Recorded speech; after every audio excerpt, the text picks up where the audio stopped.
Hello students आज के इस वीडियो में हम वेब डिज़ाइनिंग का जो प्रैक्टिकल जुलाई 2022 में हुआ था उसका एक सेट हमारे पास है, उसको हम सॉल्व करते हैं। ठीक है, इसको हम समझते हैं तो इससे फिर अब जो आगे प्रैक्टिकल होगा उसमें हमें इससे हेल्प मिलेगी। ओके, तो चलिए पहले इस क्वेश्चन को पढ़ते हैं। Write a HTML code to divide browser window into two vertical section and divide each section into two parts with different colours purple and green. तो इसमें हमें क्या करना है, जो ब्राउज़र की स्क्रीन है उसे दो भागों में, दो सेक्शन में डिवाइड करना है। एक तो आपका पर्पल और दूसरा green. On purple side NIELIT should be displayed, और पर्पल साइड में नाइलिट मैसेज लिखा आना चाहिए। And on the green side practical examination should be displayed with blinking. तो चलिए हम इस क्वेश्चन को करते हैं। तो स्टूडेंट्स, इसको हमें करने के लिए हम नोटपैड प्लस प्लस खोल रहे हैं। तो आप जो एचटीएमएल का प्रोग्राम लिखते हैं सिंपल नोटपैड में भी लिख सकते हैं और नोटपैड प्लस प्लस में भी, ये बात आपको पता ही है। तो स्टूडेंट्स, मैंने प्रोग्राम पहले से ही टाइप कर रखा है जिससे हमारा टाइम सेव हो, और वो मैं आपको समझा देता हूँ। तो हम फाइल को ओपन करते हैं। तो जहाँ पर भी हमारी फाइल होती है तो वहाँ से हमें ओपन करना होता है। अगर फाइल मेरी डॉक्यूमेंट्स में सेव है तो मुझे वहाँ से ओपन करना होगा। मैंने वो फाइल डेस्कटॉप पे एक फोल्डर बना रखा है वेब प्रैक्टिकल्स के नाम से, आपको दिखाई दे रहा होगा। इस पर हम डबल टाइम्स क्लिक करते हैं और वेब प्रैक्टिकल 1, और इसके अंदर वो फाइल है होम पेज। मैंने होम पेज के नाम से फाइल को सेव किया था। तो स्टूडेंट्स, एक बार हम इसको पढ़ते हैं। तो यहाँ पे लिखा है doc type HTML head title O level practicals slash title और slash head frame set columns star comma star frame source equal to pr11 dot HTML frame source pr12 dot HTML और स्लैश फ्रेम सेट।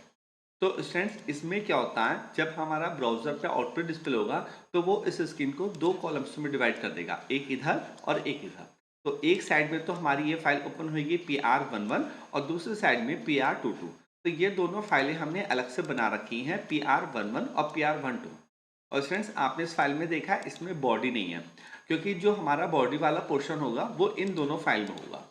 तो बस frame set में क्या होता है, आप एक साथ दो तीन फाइलों को खोल सकते हैं एक ही विंडो में। चलिए इसका आउटपुट देख लेते हैं। इस फाइल का नाम क्या है, होम पेज डॉट एचटीएमएल। तो इसको हम पहले थोड़ा सा मिनिमाइज करते हैं, क्योंकि वो फाइल हमारी डेस्कटॉप पे ये वेब प्रैक्टिकल के नाम से फोल्डर है, और उसके अंदर वेब प्रैक्टिकल 1 और उसके बाद ये होम पेज। हम इस पर डबल टाइम्स क्लिक करते हैं तो आपको दिखाई दे रहा होगा ये इस तरह से आउटपुट सामने आ रहा है। तो आप देखिए, एक साइड में पर्पल है, एक साइड में ग्रीन, और यहाँ पे नाइलेट है, और यहाँ पे प्रैक्टिकल एग्जामिनेशन जो कि ब्लिंकिंग हो रहा है। तो चलिए इसको भी हम समझते हैं, ये ब्लिंकिंग कैसे हो रहा है। तो वापस हम अपना प्रोग्राम पर आते हैं। ये तो हम समझ गए हैं कि दो फाइल हैं pr11.html pr12। तो पहले एक बार हम इस फाइल को ओपन कर लेते हैं।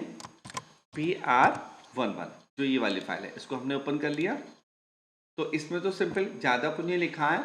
Doc type HTML body PG colour equal to purple h1 नाइलेट slash h1 slash body slash html। Students, आपने देखा इसमें हमने हेड और टाइटल नहीं लिखा, क्योंकि उसकी ज़रूरत ही नहीं है, क्योंकि सिंपल बॉडी वाला ही पोर्शन हमें डिस्प्ले होगा।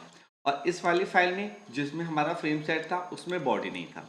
ठीक है, इसमें हमने हेड और टाइटल लिखा था, और आप यहाँ पर देख सकते हैं इसमें बॉडी है। ठीक है, अब हम दूसरी फाइल और ओपन करते हैं स्टूडेंट्स। यहाँ पे हम दूसरी फाइल को ओपन करते हैं pr12। ठीक है स्टूडेंट्स, अच्छा, अब हम इस फाइल को एक बार पढ़ते हैं यहाँ से स्टाइल से। तो स्टूडेंट्स, ये जो स्टाइल है ये CSS का पोर्शन है। तो आपने से जिसने CSS के बारे में पढ़ा था उसको ये समझ में आएगा, और अगर आपने CSS नहीं पढ़ रखा है तो शायद थोड़ी सी मुश्किल हो सकती है। तो हम यहाँ से स्टार्टिंग करते हैं इसकी। तो आप देख सकते हैं, इसको थोड़ा छोटा कर लेते हैं। हाँ, style H1 animation duration 1000 microsecond animation name Apple. यहाँ पे एनिमेशन का हमें कुछ भी नाम दिया है जिसके लिए हमने की फ्रेम यहाँ सेट किया था। अगर मान लीजिए मैंने यहाँ पे फाइल का नाम दिया था ऑरेंज, तो यहाँ पर भी क्या देंगे, ऑरेंज। अगर मैंने यहाँ दिया था मैंगो तो यहाँ पर हम देंगे मैंगो। कैट डॉग कुछ भी दे सकते हैं। ओके, फिर एनिमेशन इटरेशन काउंट इनफाइनाइट, कि वो इनफाइनाइट टाइम्स ब्लिंक होता रहेगा। Animation direction equal to alternate, मतलब वो पहले आपको डल होता दिखाई देगा और फिर से उभरता दिखाई देगा, फिर एक बार अंदर को खत्म होता दिखाई देगा और फिर वापस आता दिखाई देगा। अब यहाँ पे एट द रेट की फ्रेम्स एप्पल, जो हमने यहाँ पर नाम दिया था वो नाम यहाँ पर देना सेम जरूरी है। फ्रॉम ओपेसिटी इजगल टू 1 से वो पूरा हमें डिस्प्ले होगा, और 2 ओपेसिटी 0 और 0 से वो गायब हो जाता है। 1 से पूरा डिस्प्ले होता है और धीरे धीरे धीरे 0 पे आते हुए वो गायब हो जाता है। तो इसका ये काम होता है की फ्रेम्स का। ठीक है, अब नीचे पढ़ते हैं क्या चीज़ है।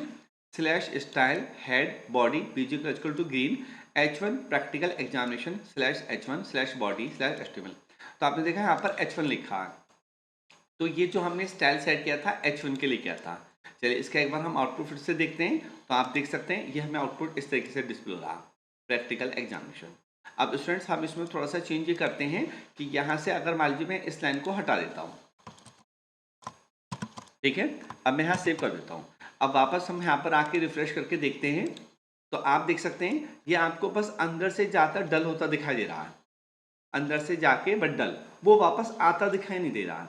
अब वापस हम यहाँ पर आते हैं, इस लाइन को हमने फिर से टाइप किया animation direction equal to alternate. तो ये पहले फ्रॉम से 2 की तरफ जा रहा था, अब ये 2 से वापस फ्रॉम की तरफ भी आ रहा है। मतलब 1 पे से पहले 0 खत्म होता जा रहा था, डिस्प्ले होना बंद हो रहा था, अब वो 0 से 1 की तरफ भी आएगा। तो अब आपको उसका आउटपुट दिखाई देगा। देखिए मैं इसको रिफ्रेश करता हूँ यहाँ से, तो अब आप देखो पहले अंदर जा रहा और फिर बाहर आ रहा, अंदर आ रहा बाहर आ रहा। अब ये दोनों तरीके से वर्क कर रहा। इसको हमने यहाँ पे सेव कर दिया था, तो अब आप देख सकते हैं ये इस तरीके से अब ये ब्लिंकिंग सा होता दिखाई दे रहा है आपको। ठीक है स्टूडेंट्स, चलिए अब स्टूडेंट्स यहाँ पे हमारी 3 फाइल थी, एक तो होम पेज और ये PR11 PR12 हमने एक फाइल यहाँ पर बना रखा है, एक फाइल हमने इसको यहाँ पे बना रखा है। इसमें आप नीचे तक इसे नोट कर लें और जब प्रैक्टिस करेंगे तो आपको अच्छा और समझ आ जाएगा। Okay students.